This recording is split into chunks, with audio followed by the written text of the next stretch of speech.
যিসকল ল'ৰা ছোৱালী ফুটপাথত বাস কৰে, যিসকল ল'ৰা ছোৱালীয়ে এসাঁজ ভালকৈ খাব নোৱাৰে, সেইসকল ল'ৰা ছোৱালীৰ মনত নমস্কাৰ। সকলোকে স্বাগতম জনাই মোৰ আজিৰ ভিডিঅ'টো আৰম্ভ কৰিছোঁ।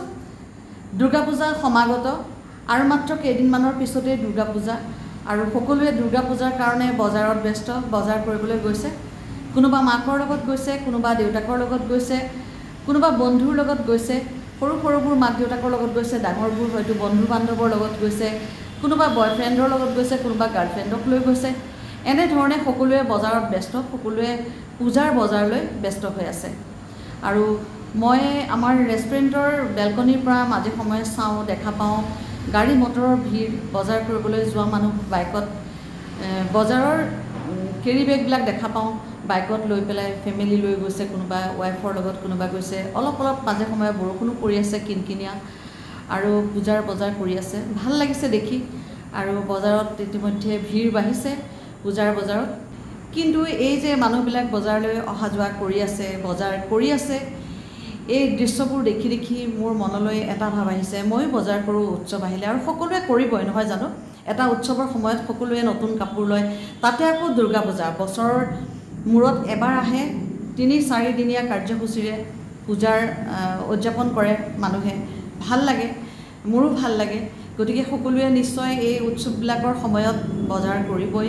পূজা হওক, ঈদ হওক, বিহু হওক, সকলোৱে কৰিব।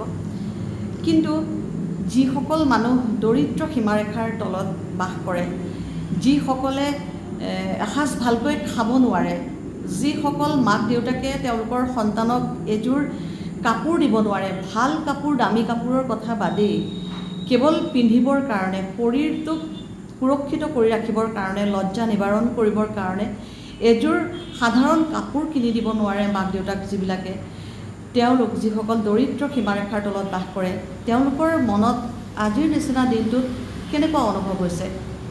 এই কথাটো ভাবি মই আজি কেইদিনমানৰ পৰা মাজে মাজে ইম'চনেল হৈ যাওঁ, আৰু সময়ে সময়ে বেয়া লাগে এইবিলাক ভাবি পেলাই। যিবিলাক মানুহ দৰিদ্ৰ সীমাৰেখাৰ তলত বাস কৰে, সেইসকলৰ কথা খুব কম মানুহেহে ভাবে। আৰু সেইসকল মানুহে কেনেকৈ বাস কৰিছে আজিৰ দিনটোত, তেওঁলোকৰ ল'ৰা ছোৱালী, তেওঁলোকৰতো মন যায়, তেওঁলোকৰ লগৰ ল'ৰা ছোৱালীবিলাকে যেনেকৈ পূজাৰ বজাৰ কৰিছে, তেওঁলোকে যেনেকৈ নতুন কাপোৰ লৈছে, তেনেকৈ সেই সৰু সৰু ল'ৰা ছোৱালীবোৰ, যিবোৰ ল'ৰা ছোৱালীৰ মাক দেউতাকে তেওঁলোকক পূজা বিহু বুলি এযোৰ ভাল কাপোৰ দিব নোৱাৰে, তেওঁলোকৰতো মন যায় ৰং বিৰঙী কাপোৰ পিন্ধিবলৈ, ধুনীয়া কাপোৰ পিন্ধিবলৈ, কিন্তু তেওঁলোকৰ মাক দেউতাকে আনি দিবলৈ অপাৰগ।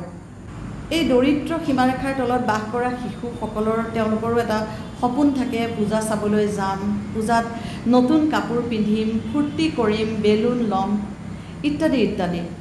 কিন্তু তেওঁলোকক আনি দিবলৈ তেওঁলোকৰ মাক দেউতাক অপাৰগ। এইসকল শিশুৰ কথা ভাবি মোৰ আজি খুব বেয়া লাগিছে, মই ইম'চনেল হৈ গৈছোঁ। আৰু সেইকাৰণে আচলতে মই এই ভিডিঅ'টো বনাইছোঁ। যিসকল ল'ৰা ছোৱালী ফুটপাথত বাস কৰে, যিসকল ল'ৰা ছোৱালীয়ে এসাঁজ ভালকৈ খাব নোৱাৰে, সেইসকল ল'ৰা ছোৱালীৰ মনত কেনেকুৱা অনুভৱ হয় এনেকুৱা উৎসৱৰ দিনত, সকলোৱে এবাৰ ভাবিবচোন। যিসকল মানুহে এতিয়া মোৰ ভিডিঅ' চাই আছে অথবা মোৰ এই ভিডিঅ'টো চাব, মই সেইসকলক অনুৰোধ কৰিছোঁ, তাৰে ভিতৰত যিসকল অৰ্থনৈতিকভাৱে টনকিয়াল, যিসকলৰ অৰ্থ অৱস্থা ভাল, সেইসকলে অন্ততঃ এই উৎসৱ পাৰ্বণৰ দিনত তেনেকুৱা শিশুসকলক এযোৰ কাপোৰ দিয়ক, এযোৰ কাপোৰ পিন্ধিবলৈ দিয়ক, অথবা অৰ্থনৈতিকভাৱে পইচা পাতি দি কিবা এটা সহায় কৰক।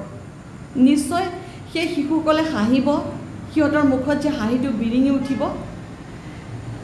কিমান ভাল লাগিব। আপোনাৰ মোৰ ল'ৰা ছোৱালীবিলাকৰ নিচিনাকৈ সকলোৰে ল'ৰা ছোৱালীৰে হাঁহিবলৈ অধিকাৰ আছে, আৰু সকলোৰে হাঁহিবলৈ মন যায়। গতিকে মই সহায় কৰোঁ, মই মোৰ সাধ্যানুসাৰে যেতিয়া যেনেকৈ পাৰোঁ, মই কিন্তু দৰিদ্ৰ মানুহক বা দুখত পৰাজনক সহায় কৰোঁ, সদায় প্ৰয়াস কৰোঁ। মোৰ ঘৰখনত এই পৰম্পৰাটো অতীজৰে পৰা আছে। কিন্তু মই ইমানো অৰ্থনৈতিকভাৱে টনকিয়াল নহয় যে মই বহুতকে সহায় কৰিব পাৰিম, তথাপিও মই যেনেকৈ পাৰোঁ মই তেনেকৈ সহায় কৰোঁ। গতিকে মই আজি এটা আচলতে এই ভিডিঅ'টোৰ জৰিয়তে এইসকল ব্যক্তিক ক'ব বিচাৰিছোঁ, যিসকল অৰ্থনৈতিকভাৱে টনকিয়াল, যিসকলে পাৰে দুখীয়া দৰিদ্ৰক সহায় কৰিব, সেইসকলে এই উৎসৱ পাৰ্বণৰ দিনত বছৰটোত সদায় নহ'লেও বিহু ঈদ পূজা এনেধৰণৰ উৎসৱবিলাকত কিবা এযোৰ কাপোৰ দিয়ক, কিবা এটা পইচা দান কৰি তেওঁলোকক অলপ সহায় কৰক, তেওঁলোকৰ মুখত হাঁহি বিৰিঙাই তোলক। আপোনালোকৰ কেনে লাগিছে নাজানো কথাখিনি, কিন্তু মই বৰ ইম'চনেল হৈ মই একদম অন্তৰৰ পৰা এই কথাখিনি কৈছোঁ। যদি আপোনালোকৰ ভাল লাগিছে তেতিয়াহ'লে মোৰ ভিডিঅ'টো আপোনালোকে শ্বেয়াৰ কৰিব, আৰু যদি পাৰে অলপ সহায় কৰক, অলপকৈ সহায় কৰক। সকলোৱে আনন্দ কৰক, সকলোৱে ফূৰ্তি কৰক, সকলোৱে এটা সুখৰ জীৱন যাপন কৰক। যদি মোৰ ভিডিঅ'টো চাই আপোনালোকৰ ভাল লাগিছে তেতিয়াহ'লে মোৰ ভিডিঅ'টো শ্বেয়াৰ কৰিব। মোৰ কথাখিনি শুনি যদি আপোনালোকৰ ভাল লাগিছে তেতিয়াহ'লে মোৰ ভিডিঅ'টো শ্বেয়াৰ কৰিব, লগতে মোৰ চেনেলটো ছাবস্ক্ৰাইব কৰি দিব আৰু বেল আইকনটো প্ৰেছ কৰি দিব। আজিলৈ মই আপোনালোকৰ পৰা বিদায় ল'ব ওলাইছোঁ। অতি সোনকালে আপোনালোকৰ ওচৰলৈ এটা নতুন ভিডিঅ' লৈ আহি আছোঁ। তেতিয়ালৈকে সকলো কুশলে থাকিব। নমস্কাৰ।